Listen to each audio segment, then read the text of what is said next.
जैसे एक सिक्के को उछालो ना तो वो हेड टेल कौन सा आएगा, तो ज़मीन पर आकर कभी कभी वो घूम जाता है और हेड आते आते टेल आ जाता है, या पूरी तरह से बाजी कभी पलट जाती है, या क्लाइमैक्स में यू टर्न हो जाता है। ऐसे ही राजनीति में कभी कभी बड़ा तेज यू टर्न हो जाता है। पहले पंडित जवाहरलाल, मेरे साथ प्रॉब्लम यह है कि मेरी वीडियो लंबी हो जाती है। मैं इतिहास में जब याद करने लगता हूँ तो बहुत सारी घटनाएं उसके साथ जुड़ जाती हैं। मैं शॉर्ट करने का प्रयास करूँगा। पंडित जवाहरलाल नेहरू भारत के प्रधानमंत्री बन गए थे बिना वोट के, ऐसे बना दिया गया था। उसके बाद फिर 52 में चुनाव हुए तो पंडित जवाहरलाल नेहरू इलेक्टेड प्रधानमंत्री बने। उस वक्त उनकी चिंता ये थी कि ये सत्ता मेरे वंश के पास रहे, तो उन्होंने इंदिरा गांधी को अपने रहते ही कांग्रेस का अध्यक्ष बना दिया था। और इत्तेफाक से और नेहरू खानदान के लिए दुर्घटनावश बीच में लाल बहादुर शास्त्री प्रधानमंत्री बन गए नेहरू के मरने के बाद, तो उसको रास्ते से हटा दिया गया सावधानी के साथ, और नेहरू का वंश दोबारा चालू हो गया और श्रीमती इंदिरा गांधी भारत के प्रधानमंत्री बन गई। उन्हें कांग्रेस में कई बार तोड़फोड़ करनी पड़ी, पुराने नेताओं को भगाना पड़ा, निकालना पड़ा। कांग्रेस आई, कांग्रेस पता नहीं कौन कौन सी बनी। इंदिरा गांधी भारत के प्रधानमंत्री बन गई। उस वक्त 1971 का पहला चुनाव इंदिरा गांधी ने अपने दम पर जीता। उस वक्त उन्होंने दिया गरीबी हटाओ का नारा, और जो कम्युनिस्ट पार्टी भारत की दूसरे नंबर की पार्टी थी और भारतीय जनसंघ भारत की तीसरे नंबर की पार्टी थी, दोनों देखते रह गए कि ये क्या हो गया, और इंदिरा गांधी ने सबको स्वीप कर दिया, झाड़ू लगा दिया। उसके बाद राजनारायण ने मुकदमा चला दिया इंदिरा गांधी के ऊपर कि उन्होंने बेईमानी से चुनाव जीता है, और जगमोहन नाम के जज ने इंदिरा गांधी के खिलाफ फैसला दे दिया कि ये आपका चुनाव अवैध घोषित किया जाता है। तो इंदिरा गांधी ने हटने की बजाय इमरजेंसी लगा दी और तमाम नेताओं को, जयप्रकाश नारायण और अटल बिहारी वाजपेयी, चौधरी चरण सिंह जैसे बड़े बड़े नेताओं को पकड़कर जेल में बंद कर दिया। लाखों लोगों को जेल में बंद किया गया, यातनाएं दी गईं, 70 लाख मकानों को तोड़ा गया, 1 लाख से अधिक लोग मर गए, और 50-60 लाख लोगों की अवैध नसबंदी की गई, कुंवारे लड़कों की, 70 साल के बुजुर्गों की, क्योंकि अधिकारियों को आंकड़े दिए गए थे कि आपको पूरा करना है कैसे भी करके। इमरजेंसी के चलते हुए ही चुनाव हुआ था, इमरजेंसी हटाई नहीं गई थी। चुनाव हुआ तो 77 में इंदिरा गांधी का सुपड़ा साफ हो गया, मगर कुछ साफ वाफ नहीं हुआ। जगजीवन राम और चौधरी चरण सिंह दोनों का बड़ा तेज झगड़ा होता रहा। मोरारजी देसाई बहुत अड़ियल माने जाते थे। एक घटना याद आती है, फिर लंबा हो जाएगा वीडियो, कि जब मोरारजी देसाई चौधरी चरण सिंह के बाहर जाने के कारण अल्पमत में आ गए थे, तो अटल बिहारी वाजपेयी और चंद्रशेखर उनके पास गए थे कि हमारे पास कुछ फॉर्मूले हैं, तो उनके आधार पर सरकार को बचाया जा सकता है। तो उस वक्त मोरारजी देसाई पूजा कर रहे थे, फिर चरखा चलाया, फिर भोजन किया, नाश्ता किया, और उन्होंने कहा कि मेरे पास कुछ फॉर्मूले हैं, हम सरकार को बचा सकते हैं अटल जी ने। तो वो सीधा कार में बैठे और चले गए। बाहर सारी प्रेस खड़ी हुई थी, और मुझे वो अखबार के शब्द याद हैं। बाहर निकल के उन्होंने कहा आई हैव रिजाइंड। तो बड़े अड़ियल आदमी थे, और चौधरी चरण सिंह को इंदिरा गांधी ने प्रधानमंत्री बना दिया, और थोड़े दिन में पार्लियामेंट का मुँह भी नहीं देखने दिया, और सरकार दरी खींच ली उनके नीचे से, सरकार गिर गई। इंदिरा गांधी 29 महीनों में वापस आ गई। उस वक्त एक जुमला भारतीय जनता पार्टी जब तक बन चुकी थी, जनता पार्टी में और विपक्ष के तमाम नेताओं में चलता था कि कांग्रेस को, बल्कि इस खानदान को कभी बैलेट से हटाया नहीं जा सकता। उपद्रवी लोग तो ये भी कहते थे कि बुलेट से हटाया जा सकता है, मगर लोकतंत्र में बैलेट की बात करनी चाहिए। तो ये एक परमानेंट जुमला बन गया था कि कांग्रेस को कभी, क्योंकि इंदिरा गांधी इतनी भयंकर इमरजेंसी लगाने के बाद दोबारा आ गई, तो अब कांग्रेस को कभी बैलेट से नहीं हटाया जा सकता। तो आखिर क्या वजह थी कि कांग्रेस हटने का नाम नहीं लेती थी? सबसे बड़ी वजह थी कि उनके पास 2 वोट बैंक थे बहुत मजबूत, एक हरिजन और एक मुसलमान।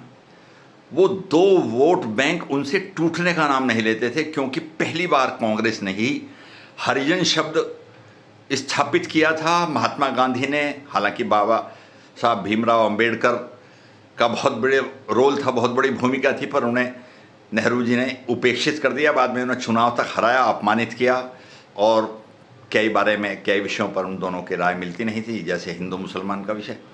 मगर जगजीवन राम थे उनके पास, तो ये उन्होंने स्थापित किया कि हरिजनों का हित अगर कहीं हो सकता है तो कांग्रेस में हो सकता है, और मुसलमान का हित ऐसी कोई है।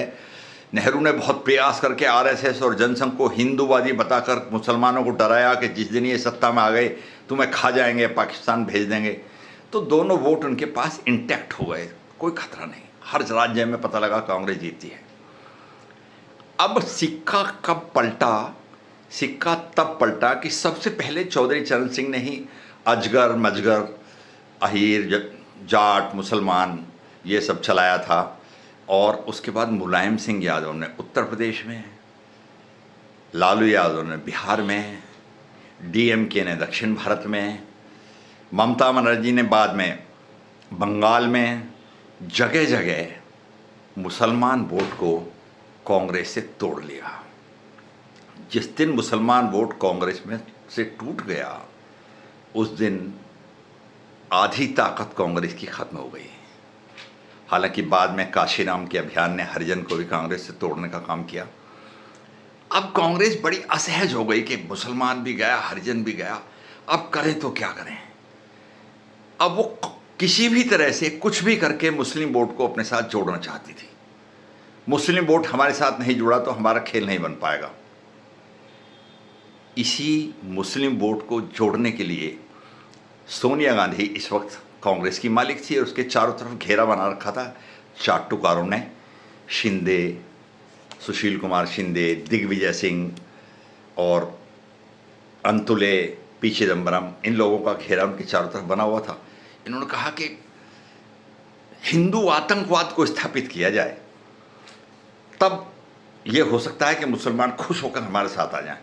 कि जितनी भी आतंकवाद की घटना घट रही हैं, तमाम देश में बम विस्फोट हो रहे हैं, लगातार लोगों को मारा जा रहा है, कश्मीर में लोगों को भूना जा रहा है, तो ये स्थापित किया जाए कि ये मुसलमान भाई नहीं कर रहे हैं, हमारे हिंदू आतंकवाद है कोई।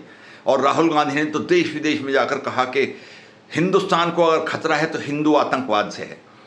और इस हिंदू आतंकवाद को स्थापित करने के लिए उन्होंने साध्वी प्रज्ञा को, उसके बाद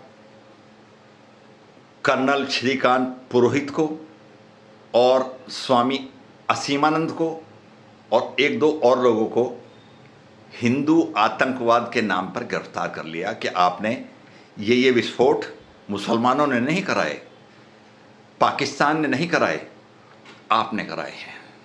4-5 बड़े बड़े विस्फोट, चाहे वो समझौता एक्सप्रेस में हुआ हो, चाहे वो किसी मस्जिद में विस्फोट हुआ हो, सारे के सारे विस्फोट इनके ऊपर लगा दिए, इनको गिरफ्तार कर लिया। इस तरह से कांग्रेस ने हिंदू आतंकवाद को स्थापित करने का प्रयास किया। उसी समय 26/11 हो गया। अब 26/11 क्या था, कैसे हुआ, ये आज तक रहस्य बना हुआ है। वर्तमान सरकार भी उसे खोल नहीं पाई है। ये रहस्य समझ में आज तक किसी के नहीं आया है कि 26/11 में जो लोग साध्वी प्रज्ञा और कर्नल पुरोहित को टॉर्चर कर रहे थे, उनको ऊपर अत्याचार कर रहे थे, उन्हें किस षड्यंत्र के अंतर्गत 26/11 के आतंकवादियों के द्वारा मरवाया गया। ये रहस्य है, आज तक किसी को समझ में नहीं आया कि आखिर वही लोग जो कर्नल पुरोहित पर, स्वामी असीमानंद पर और असीमानंद पर और प्रज्ञा ठाकुर पर अत्याचार कर रहे थे, मारपीट कर रहे थे, बुरी तरह से नाखून उखाड़ रहे थे, उल्टा लटका रहे थे, उन्हीं हेमंत करकरे, विजय कामटे और विजय सालवलकर को आतंकवादियों ने कैसे मार दिया, ये किसी के समझ में नहीं आया। और जब 26/11 की घटना हुई तो इस वक्त जबकि बंबई में गोलियां चल रही थीं, होटल में विस्फोट हो रहे थे, दिग्विजय सिंह ने तुरंत मंच पर खड़े होकर कहा, देखो देखो हिंदू आतंकवाद शुरू हो गया है, देखो आरएसएस क्या कर रही है, सारी हत्या आरएसएस करवा रही है। और आतंकवादियों ने हाथों में कलावे बांध रखे थे। अब आप कल्पना कीजिए कि पाकिस्तान से आतंकवादी आए, उन्होंने हाथों में कलावे बांध रखे थे, वो हत्याकांड कर रहे थे, उन्होंने तय करके उन लोगों को मारा जो हिंदू, प्रज्ञा ठाकुर, असीमानंद इत्यादि को, पुरोहित को टॉर्चर कर रहे थे, उन्हें पीट रहे थे। उन लोगों को कैसे भेजा गया, कैसे उन्हें मारा गया, ये आज तक रहस्य किसी के समझ में नहीं आया, और तुरंत कांग्रेस ने ये कहना शुरू कर दिया कि देखो हिंदू, वो तो एक बदकिस्मत या खुशकिस्मत या देश का बहुत बड़ा तुकाराम आंबले सामने आ गया और उसने अपनी जान देकर कसाब को पकड़ लिया। कसाब अगर जिंदा नहीं पकड़ा जाता तो कांग्रेस ये स्थापित करने में सफल हो गई थी कि पूरा का पूरा 26/11, क्योंकि सरकार कांग्रेस की थी, ना वो उनका पोस्टमार्टम करती, ना वो उनका कटा हुआ लिंग देखती, ना वो उनका पता लगाती कि कहाँ से आए हो। तो कहते आरएसएस के आदमी थे और उन्हें हिंदू आतंकवादी बताकर उनका फटाफट दाह संस्कार या कुछ भी कर दिया जाता, ख़त्म कर दिया जाता मामला। मगर सुशील कुमार शिंदे ने, दिग्विजय सिंह ने, राहुल गांधी ने, और दिग्विजय सिंह ने तो बाकायदा एक किताब निकाली, उसमें लिखा कि ये हिंदू आतंकवाद है।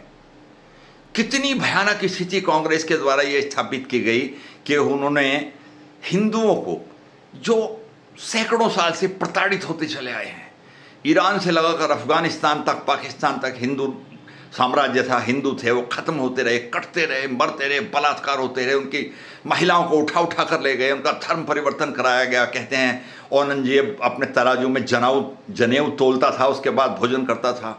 अहमद शाह अब्दाली, मोहम्मद गौरी, किस किस ने हमको लूटा नहीं, बर्बाद नहीं किया। और कांग्रेस ने हिंदू आतंकवाद, कांग्रेस की जो महारानी उस वक्त थी सोनिया गांधी, एंटिनो माइनो, उसने ये स्थापित करने का प्रयास किया कि हिंदुस्तान में जितने विस्फोट हो रहे हैं, जितने आतंकवाद हो रहा है, उनको हिंदू आतंकवादी। अब इसकी प्रतिक्रिया भी तो होनी थी, हिंदू भी तो अंदर से। और इनकी कल्पना मालूम है क्या रहती है? हमेशा इनकी कल्पना रहती है कि हिंदू केवल सवर्ण हैं, ये 10-15% लोग हैं, इन पर आरोप लगा दो, इनको कटघरे में खड़ा कर दो तो अपना ठीक रहेगा, बाकी लोग हमारे साथ आ जाएंगे, पिछड़े भी, दलित भी, ये हिंदुओं के साथ नहीं है। इसी गलतफहमी में ये मारे गए। जब इन्होंने हिंदू आतंकवाद चलाया तो सारा हिंदू आहत हुआ, उसके दिल पर चोट लगी, उसे लगा कि तो मुझे ही इन्होंने दोषी बना दिया, देश में जितना भी आतंक चल रहा है, जितने भी अत्याचार चल रहे हैं, उसका मुझे दोषी बना दिया उन्होंने। तो अंदर अंदर से सब इनके खिलाफ हो गए। इसी कारण 2014 में नरेंद्र मोदी सत्ता में आए, और इसी कारण बार बार प्रयास करने के बाद भी कांग्रेस उभर नहीं पा रही है कि पूरे देश का हिंदू इनसे डरा हुआ है और ये मानता है। एक तरफ हिंदू डरा हुआ है, दूसरी तरफ मुसलमान वोट पर कहीं मुलायम सिंह ने, कहीं ममता बनर्जी ने, कहीं लालू यादव ने, कहीं दक्षिण भारत में डीएमके ने, कहीं अन्ना डीएमके ने कब्जा कर रखा है। तो इसलिए इनका कुछ मामला बनता नहीं और बनेगा भी नहीं। इसलिए मैं आपको ये बताना चाहता हूँ तर्क के साथ कि कोई भविष्य में कांग्रेस आने वाली नहीं है, और वो पप्पू मूर्ख तो बिल्कुल नहीं आने वाला है जो विदेश में जाकर कहता था कि पहले हिंदू आतंकवाद को ख़त्म करो, बाद में हिंदुस्तान में शांति होगी। थोड़ा लंबा फिर भी हो गया। नमस्कार।